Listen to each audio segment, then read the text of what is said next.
ولدك نعطيوه درس في الوطنيه، نعطيوه درس في حب الوطن، حب الملك. وحنا نهار لبسوه التحيات جا كينقز قال لك الوطنيه. هادشي اللي درتي راه كيزلق فيه جمل. وداكشي اللي دار ولدك ازلق فيه طوبيس. في هذه المواجهة شكون اللي فعلا غلط وشكون اللي كيدير الشو على ظهر الناس؟ طاهر سعدون ولا مول الحوت؟ بدأ كل شيء من خرج طاهر سعدون في واحد الفيديو وعبر فيه على الاستغراب ديالو من واحد السلوك اللي بان في مقطع ديال عبد الإله مول الحوت. الاخوان واحد الاستاذ كان قال لي والله لا تفرتي خاصو سهرات وكيديرها استاذ راك عزاز.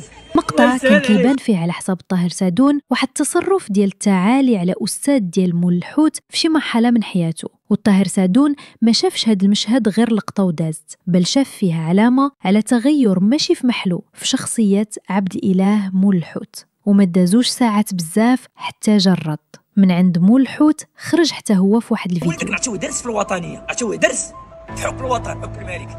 وحنا نهار لبسوه التريات غنلبسوه لصالح الوطن ديالنا. ولكن هاد المرة الرد ما كانش مهني ولا عادي، اختار يوجه كلام مباشر وشخصي للطاهر سعدون وتجاوز الحدود ديال النقاش ومشى لشي بلايص حساسة بزاف كيف ما شفتوا معنا، وما وقفش غير عند الأب، وصل حتى الولد إبراهيم سعدون. بدا مول الحوت كيطرح أسئلة بسخرية على الخدمة اللي كيدير إبراهيم من بعد ما رجع للمغرب. هادشي اللي درتي راه كيزلق فيه جمل. وداكشي اللي دار ولدك ازلق فيه طوبيس. إشارة واضحة لقضيته اللي عارفها الجميع. وبالنسبة للطاهر سعدون هاد الشي كان تعدي على الكرامة ومسة بحرمة الأسرة وماشي مجرد رأي في بث مباشر. في هاد اللحظة تبدل المشهد كامل، ما بقاتش حرب فيديوهات ولكن ولا الأمر كيتجه للقضاء. خرج الطاهر سعدون مرة أخرى ولكن هاد المرة بكلام موزون.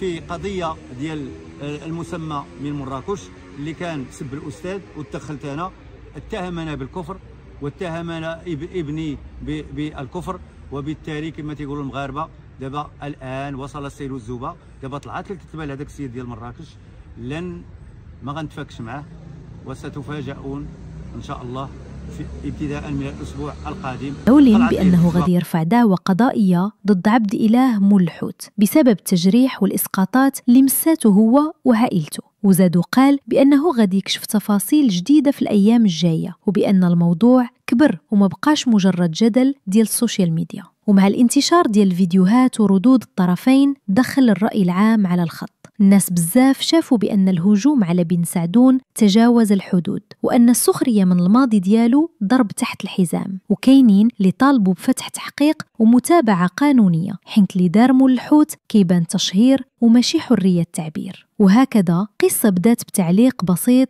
ولات صراع عنده أبعاد قانونية وإعلامية، والجميع كيتسنى شنو غادي يوقع في الأيام اللي جاية. في هذه المواجهة شكون اللي فعلا غلط وشكون اللي كيدير الشو على ظهر الناس؟ طاهر سعدون ولا مول الحوت؟ كتبوا بصراحة بلا نفاق، بغينا نعرفوا علاش. ما تنساوش ديروا لايك للفيديو وتبارطاجيو مع أصحابكم، وخل أهم ضغطوا على زر الاشتراك وفعلوا الجرس باش ما يفوتكم حتى جديد، حيث مازال قصص سخونة جاية في طريق.